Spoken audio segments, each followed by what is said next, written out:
أعوذ بالله من الشيطان الرجيم. Alhamdulillah nahmaduhu wa nasta'inuhu wa nastaghfiruh wa na'udzu billahi min syururi anfusina min sayyiati a'malina man yahdihillahu fala mudhillalah wa man yudlil fala hadiyalah. Asyhadu an la ilaha illallah wahdahu la syarikalah wa asyhadu anna Muhammadan abduhu wa rasuluhu alladzi la nabiyya wa la rasula ba'dah. Sallallahu wa sallam alaihi wa ala alihi wa sahbihi wa man tabi'ahum bi ihsan, amma ba'd.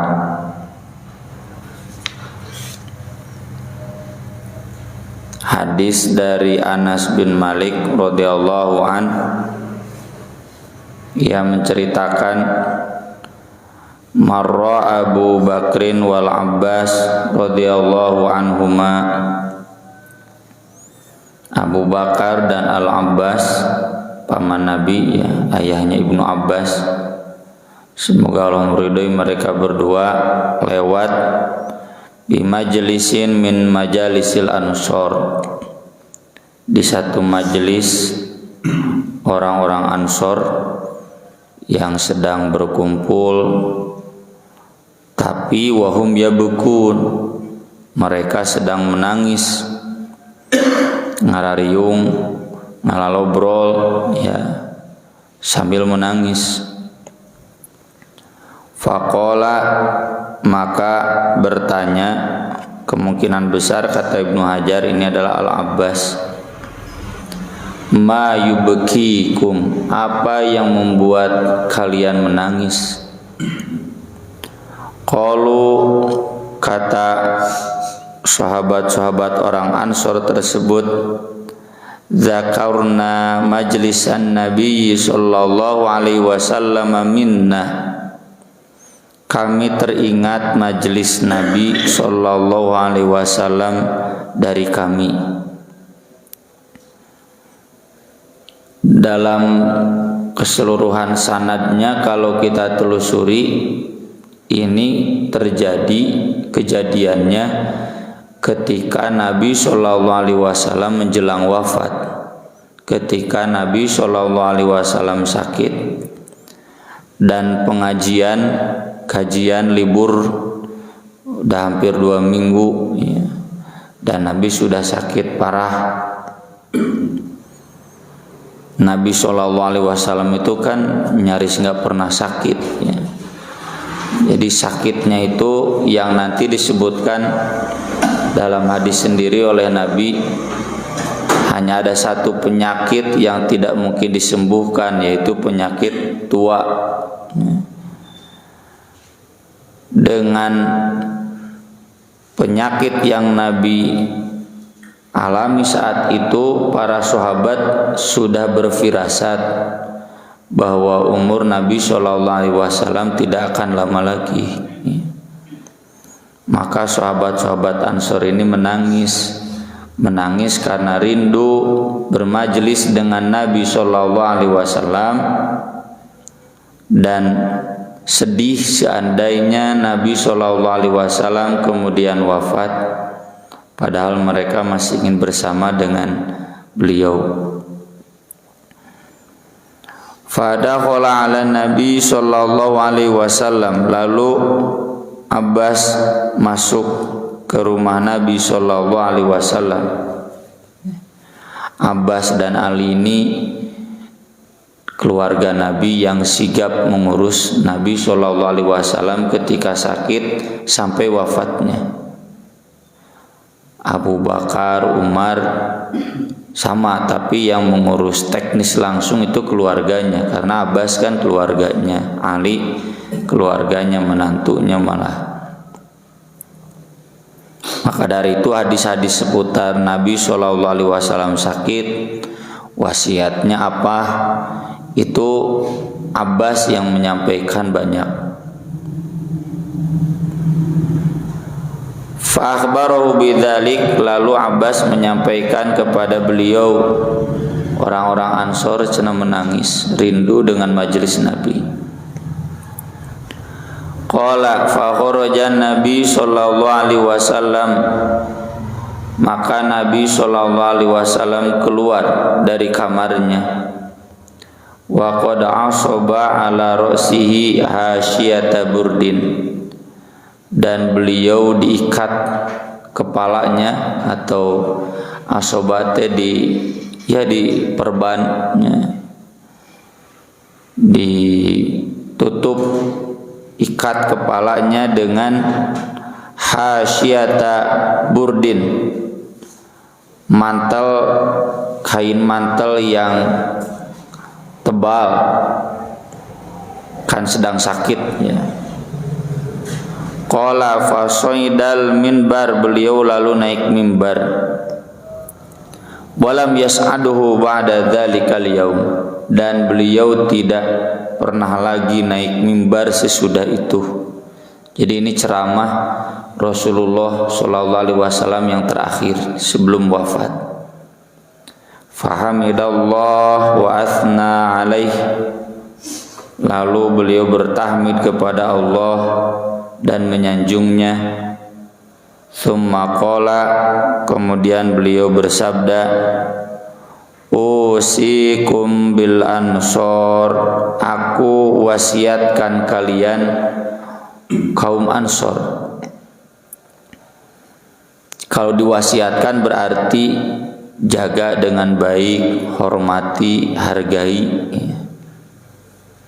Fa innahum karishi wa aibati, karena sungguh mereka adalah perutku, wa aibati kalau bahasa kita, dan dompetku. Perut itu menunjukkan tempat batin, kalau aibati itu menunjukkan tempat dohir. Nah, perut kan di dalam ya. Semua yang dimasukkan ke perut itu semua yang baik, yang jelek nggak mungkin, kan kita hati-hati. Termasuk aibati itu wadah untuk barang-barang berharga, biasanya terbuat dari kulit. Nya dompet baheula kan terbuat dari kulit, ayeuna ge banyak yang dari kulit. Kan yang berharga kita simpan di dompet, kartu-kartunya mau cuculan di mana wae. Apalagi ATM, uang, termasuk emas mana dompetnya na lemari besi.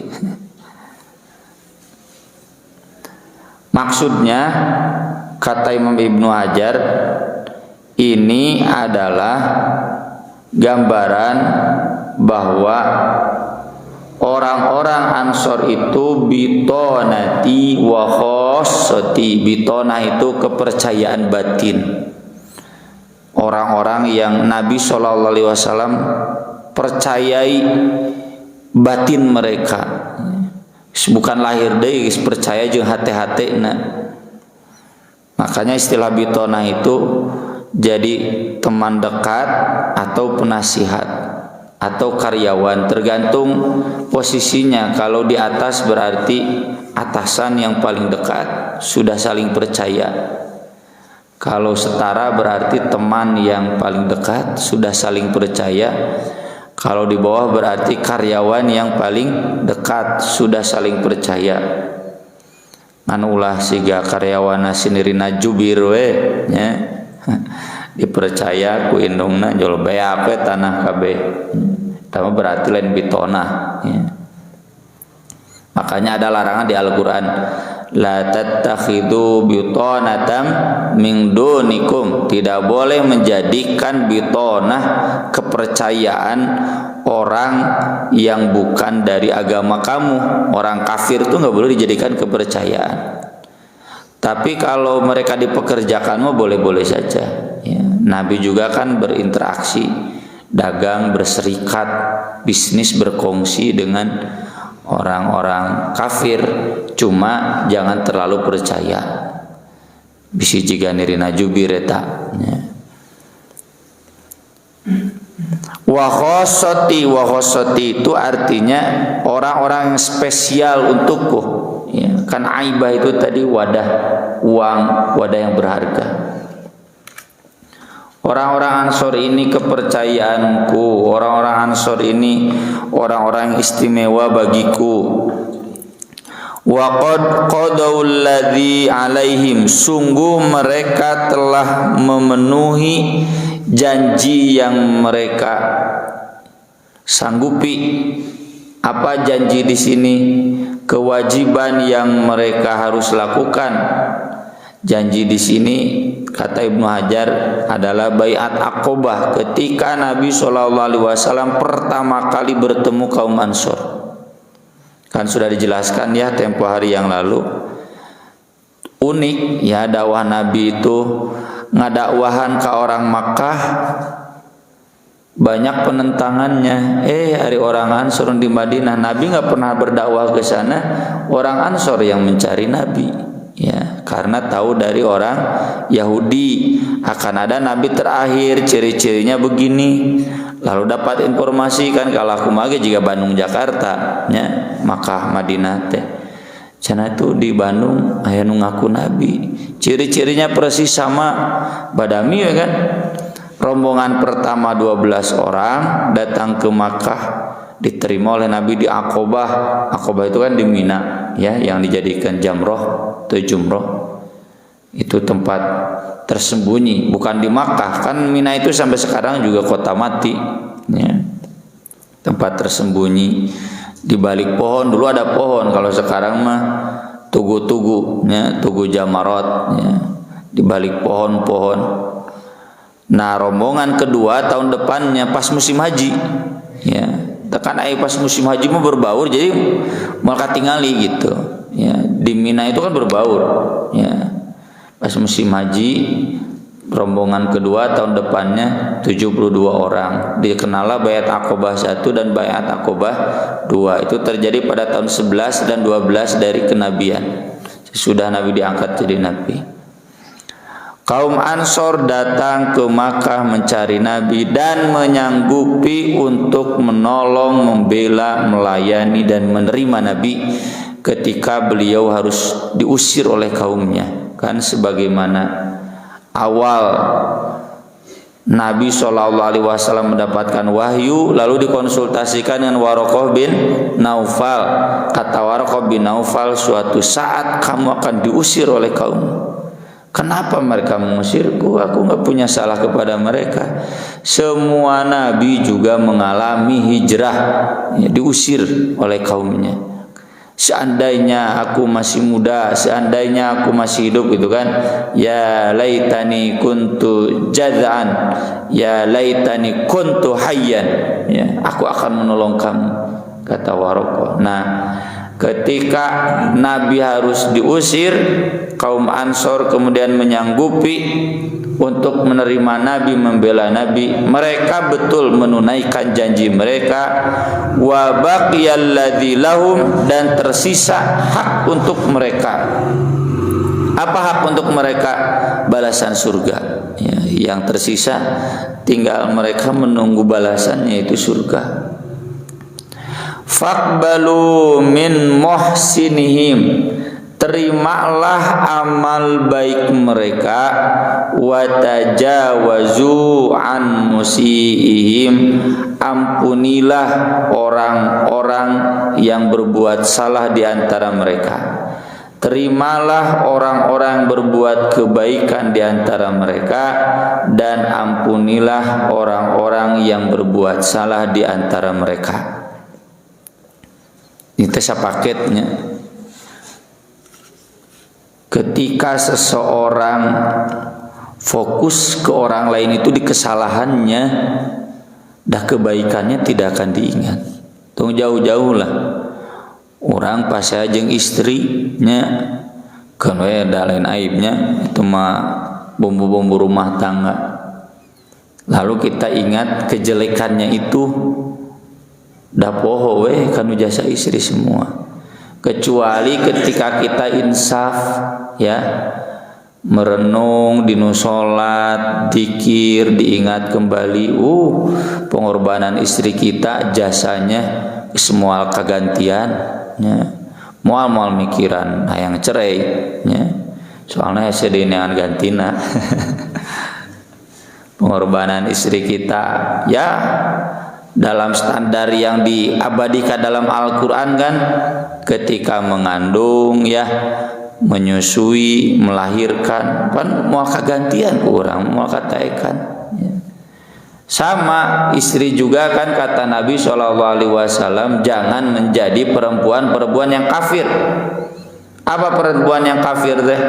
Teu kaop ningali salakina salah saeutik langsung memponis, aku nggak pernah melihat kebaikan sedikit pun dari kamu, cenah gitu. Ma ra'aitu khairan qattu minka. Ya. Itu karena terlalu fokus di kesalahan, otomatis kebaikannya akan hilang. Nah, ari Allah mah Ar-Rahmanir Rahim. Allah itu bikin aturan, innal hasanat yudhibnas sayyiat. Ari Allah mah ningali teh kahadean urang. Dan dengan amal baik itu kesalahan akan terhapus. Kalau kita dibalik ningali teh kesalahan, kun ningali kesalahan, kahadean kahapus. Makanya di sini Nabi mengajarkan orang teh kudu jaga Allah, tong jaga setan. Ya.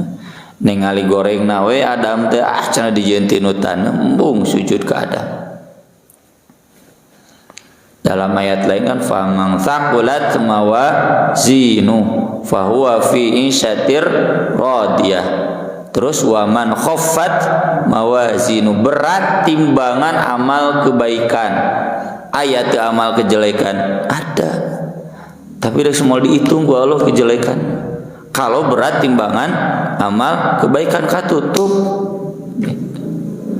Terus yang ringan amal kebaikan ayangan ringan saeutik teu cukup jang nutup anu gedena eta nu cilaka mah.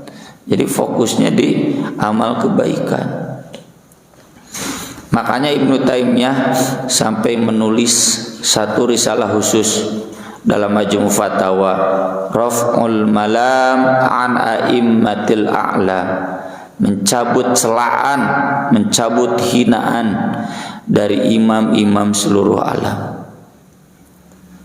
Terkenal Ibnu Taimiyah itu mengkritik para ulama, terutama ulama yang suka tawasul ya. Tawasul itu ya seperti di rekan-rekan kita lah ya. Ziarah ke kuburan gitu, kemudian membaca doa-doa tawasul, ya Rabbi bil Mustafa, dan seterusnya. Tawassalna bi bismillah, doa-doa begitulah. Mensolawat naon solawat tibil qulubnya, solawat naon deui. Itu Ibnu Taimiyah banyak mengkritik. Nya Ibnu Taimiyah nya siga pengikut lainna bid'ah gitu. Ziarah kubur bid'ah gitu. Tapi beliau memberikan catatan, kalau saya mengkritik satu ulama terutama dalam hal tawasulnya, dan beliau dipenjara gara-gara fatwa itu sampai mati. Jadi sensitif urusan tawasul mati baheula oge ya. Sampai wafat beliau bikin klarifikasi. Kalau saya mengkritik ulama itu satu kesalahan dari 1000 kebaikan. Itu sebagai bagian nasihat al-wasiyah ya.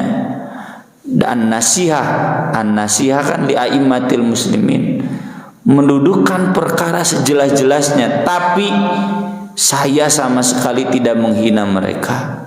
Mereka tetap para ulama yang harus kita doakan kebaikan dan seterusnya.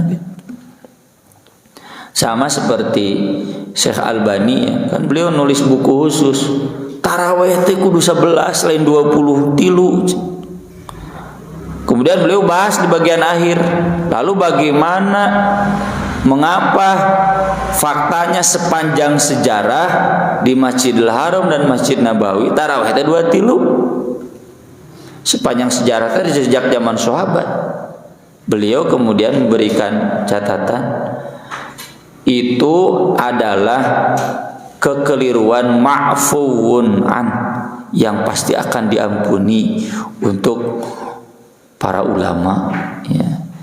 Maka beliau mengistilahkannya itu bukan bid'ah dolalah, tapi bid'ah ijtihadiyah. Kembalikan hadis ijtihad nih Pak. Kalau benar dapat 2 pahala, kalau salah dapat 1 pahala. Itu memponis neraka entong bid'ah kitu mah. Ini yang mohon maaf ya, sering saya nyatakan dan sering banyak umat anu salah fokus, salpok ya, gagal fokus, galpok.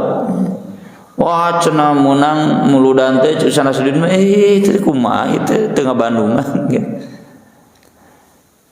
Sampai hari ini saya masih tegas mengatakan maulid bid'ah.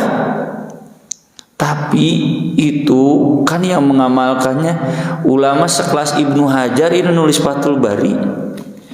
Yang membolehkannya ulama sekelas Imam Syafi'i. Saya kan sering bilang ke barudak mah ngaca heula mana jeung Imam Syafi'i soleh saha aja. Pinter saha. Jadi tetap harus disisipkan dalam hati kita sedikit toleransi. Menyatakan salah mah ya wajib, itu bagian nasihat. Masa kita menyebut yang salah benar? Tapi di sisi lain kita ampuni kesalahan mereka, gitu teu hese. Nya lamun urang geus kago pokona mah kula bid'atin dolalah, ya itu yang harus diluruskan. Ibnu Taimiyah saja yang tegas dan mengklarifikasi. Saya mengkritik ulama, mengkritik kesalahannya, tapi tidak menolak kebaikan mereka. Di penjara sampai wafat, ya. Di kolah teh benteng.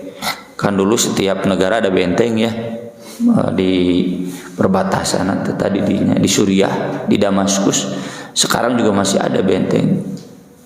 Jadi sensitif gitu. Kita bagaimana membangun persatuan Islam ya. Kalau maaf akhlak kita jauh di bawah Ibnu Taimiyah gitu. Terlalu bermimpi ya, wayahna akhlakna harus sesuai standar Nabi ya. Aya kesalahannya hampura salah itu salah ngan hampuraeun gitulah. Dan ini Nabi wasiatkan untuk orang Ansor. Meski tentu bukan untuk orang Ansor saja, berlaku untuk semua orang baik yang jelas mereka itu sudah berkomitmen penuh untuk agama. Ya kalau di kita Salila itu anggota Persis, bagian dari pesantren, bagian dari madrasah, bagian dari yayasan, bersama-sama aktif dalam ormas, berarti kan geus ngawakafkeun diri nya fisabilillah. Aya salah hampuraeun. Da urang oge mungkin bener kabeh. Itu yang diajarkan Nabi. Jadi Nabi SAW mengajarkan kepada kita, sahabat itu bukan manusia suci. Termasuk orang Ansor bukan manusia suci. Orang Ansor yang sudah berkorban besar, yang gak mungkin kata Nabi kita menandingi secuil pun kebaikan mereka. Aya wae salah mah. Komo urang kebaikan teh juga Ansor ada salah mah. Tapi ketika komitmen mereka tinggi, kudu omongkeun deui, kudaek aktif di masjid, ngurus masjid, aya salah saeutik hampuraeun atuh. Ini wasiat terakhir Nabi, ceramah terakhir Nabi, berarti sangat penting. Meski tentu wasiat Nabi SAW menjelang wafatnya itu bukan hanya ini kan, banyak dari riwayat lain. Nabi wasiatkan sholat, Nabi wasiatkan perempuan, istri, istausu bin nisa'i khairon kade. Jaga tuh wasiat istri kamu itu wasiat. Kudu dijaga persis seperti orang Ansor begini. Jangan merendahkan, mencaci, apalagi memukul, jangan. Ya. Coba bayangkan, ingat kakolotna baheula nu mere ka urang, hanya sebut mere we. Ya. ngawinkeun urang, istausu bin nisa'i khairan. Dan ada berbagai hal oleh Kiai Haji Munawar Khalil itu didokumentasikan kan di dalam buku tarikhnya, kelengkapan tarikh Nabi sallallahu alaihi wasallam. Saya dulu pernah baca berhalaman-halaman mendijikeun hadis-hadisnya semua wasiat Nabi. Cuma nah ini diantaranya ya, Nabi mewasiatkan Ansor. Nanti wasiat terakhir sebelum wafat itu, sebelum menghembuskan nafas itu, as-sholah itu memang yang paling penting, sholat. Kade jaga sholat. Kemudian dalam riwayat lain dari Ibnu Abbas, masih kasusnya atau kejadiannya sama terkait ceramah Rasulullah SAW terakhir menjelang wafat. Kharaja Rasulullah SAW wa alaihi milhafatun. Rasulullah SAW keluar sambil diharudung gitu nya, naon diharudung teh, berselimut tapi bisa dianggap sare.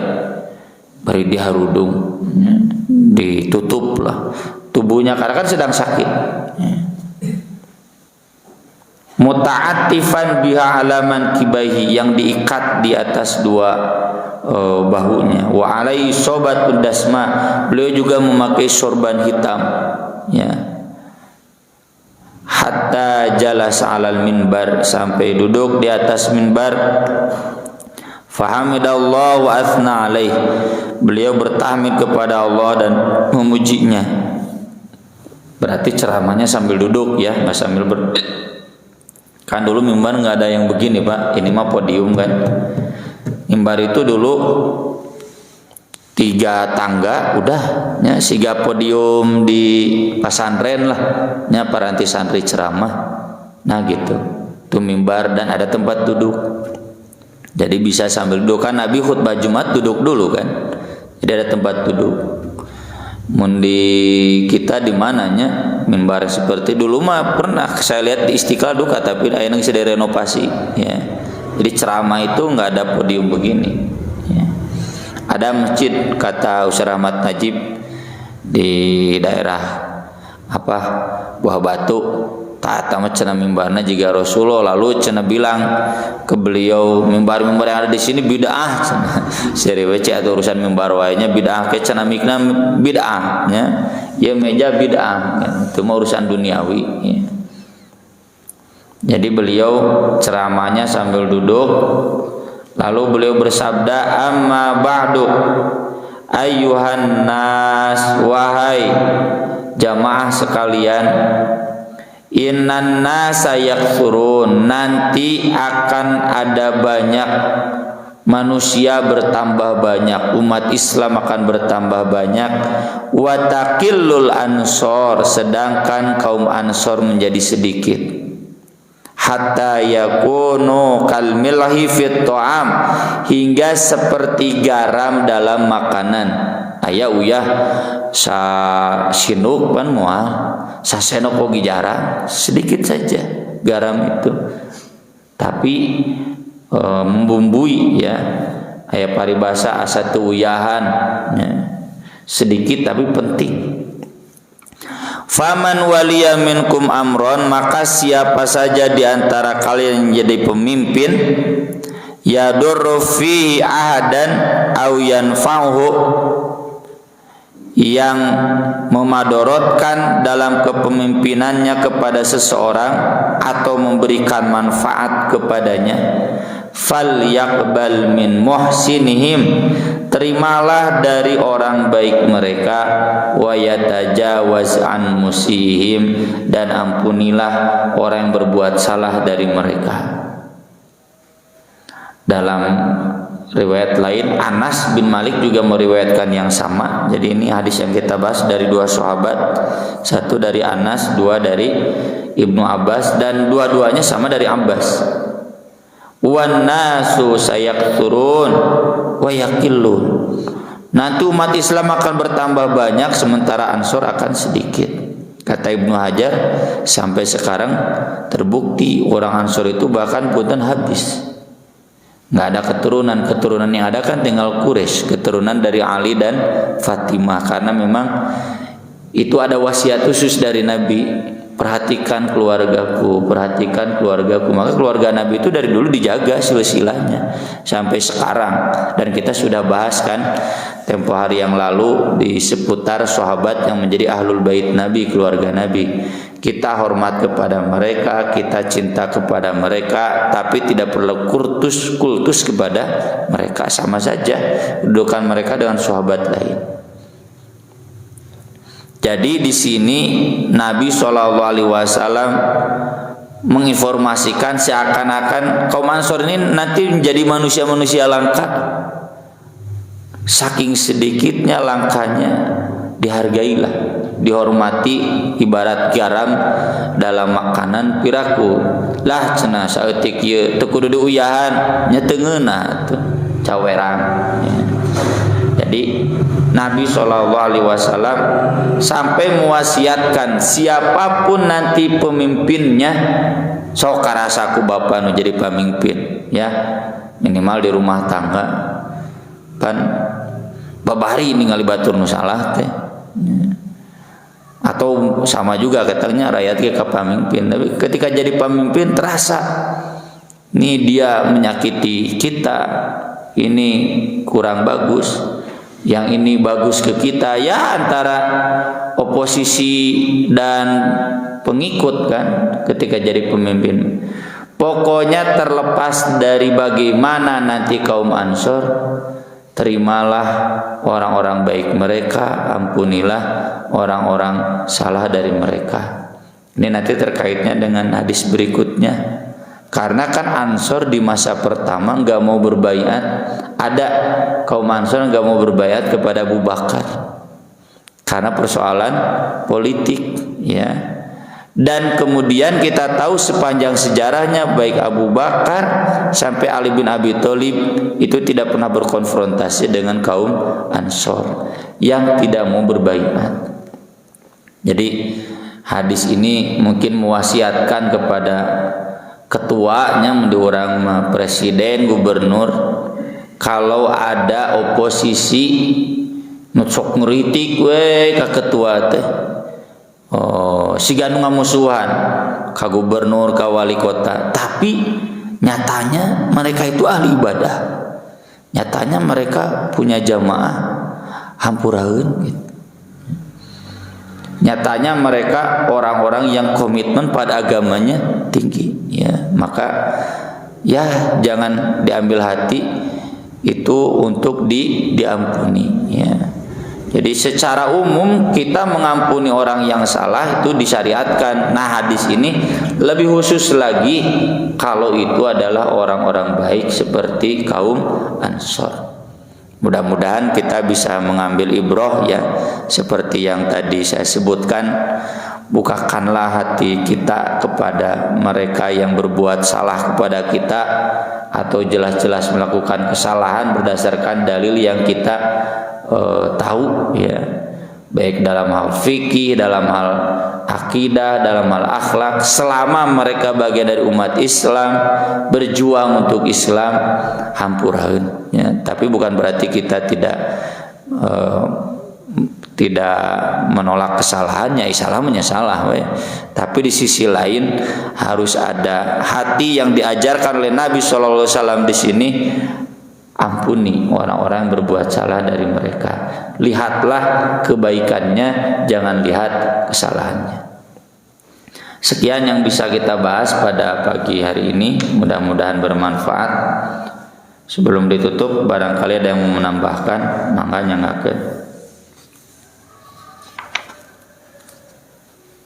Pak Haji, cukup atur nuhun kana paratosana.